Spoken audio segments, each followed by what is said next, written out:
Hello everyone, welcome back, and today we're going to be talking about hand sanitizers, how to use hand sanitizers correctly, what types of hand sanitizers are the most effective, and the do's and don'ts about hand sanitizers. If you're new to my page and you're wondering why the heck am I listening to this brow girl tell me about proper use of hand sanitizers, go watch my hand washing video from yesterday so you understand where I'm coming from and my background in infection control and prevention. So let's dive in. So today I have the one that I bought from the dollar store, travel size, and then also hospital grade hand sanitizers. So hand sanitizers all come with different ingredients and different types of concentrations. So the one major ingredient that you're looking for is alcohol. So CDC and Public Health recommends that the alcohol content in all hand sanitizers be a minimum of 60%. However, in all the courses that I have taken and all the literature that I have read in my past, 70% alcohol content is the most effective in killing all viruses and bacteria. So you want to be looking for 70% alcohol, as I mentioned. Also, hand sanitizers do come in higher alcohol concentrations, such as 80% or higher. So these can be quite harsh and drying for the skin, and obviously they will evaporate quite quickly. So I don't recommend them, but a good number that you're looking for is 70% alcohol. Okay, so most people have the gel versus the foam. So I'm gonna go through proper use of the gel hand sanitizer. So what you want to do, actually, I'm going to go over the average use of hand sanitizer, what the average person does. Okay, so you see most people, they get some hand sanitizer and this is what they do.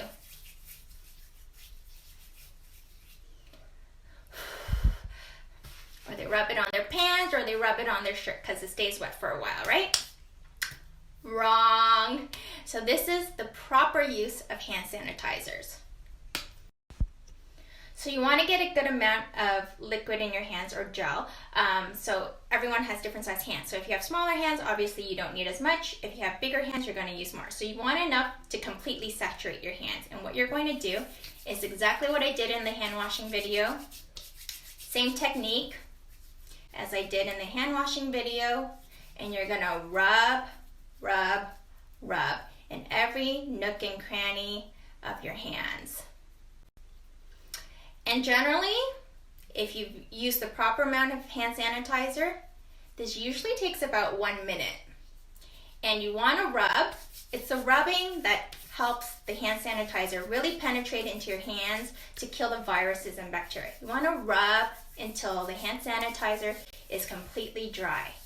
So I have completely rubbed and dried out all the hand sanitizer.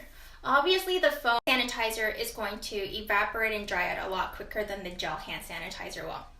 So I want to talk about soiled hands versus clean hands, when to use hand sanitizer, and when to wash your hands. So I'm going to show a video after this about what happens when you have visibly soiled hands. So if you have visibly soiled hands and you're working in the community, whether you are working with handling food, if you're working in the beauty industry, or if you're a health practitioner, if you have soiled hands, obviously you do not want to use hand sanitizer to clean or disinfect your hands, because what you're going to be doing is just spreading those germs around. You're not actually cleaning them off of your hands.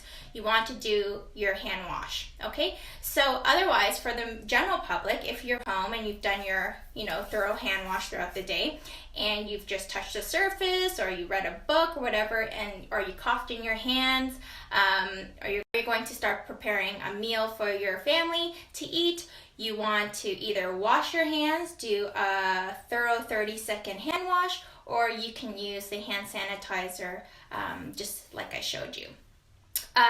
Also, sometimes a lot of people say visibly soiled, but if you've been handling a lot of stuff like cardboard, opening packages, working outside, dirt can sometimes and a lot of times not be visible but still be on your hands. So at that, for this example, again, do not use hand sanitizer because you probably have a lot of debris and contamination on your hands. So instead, go and do your thorough 2-minute hand wash, and then in between, whatever you're doing throughout the day inside your home that is hopefully generally clean, you can use hand sanitizer in between or your quick 30-second hand wash. Also, So hand sanitizer kills all the bad flora on our hands as well as the good flora. So this is a problem because we need our good flora to combat the bad flora.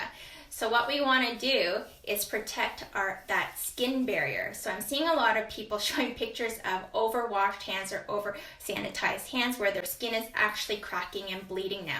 This is really bad because once our skin is broken, you're introducing a very compromised area for germs and bacteria to go in and attack and harbor and live and fester. So what we want to do is protect that skin, and if you're curious about whether you have broken skin, just put some hand sanitizer on and rub it, and boy, is it gonna burn. So let's protect. Since we've sanitized and disinfected our hands, we're going to now protect them. So I'm getting some moisturizer, and I'm going to rub, introduce all those nourishing, healthy oils into my skin to protect that skin barrier. And that is how you correctly use hand sanitizers. I hope that was helpful. I hope you guys all stay safe and healthy. Please share this with your friends and family, and let's help flatten the curve all together. Much love.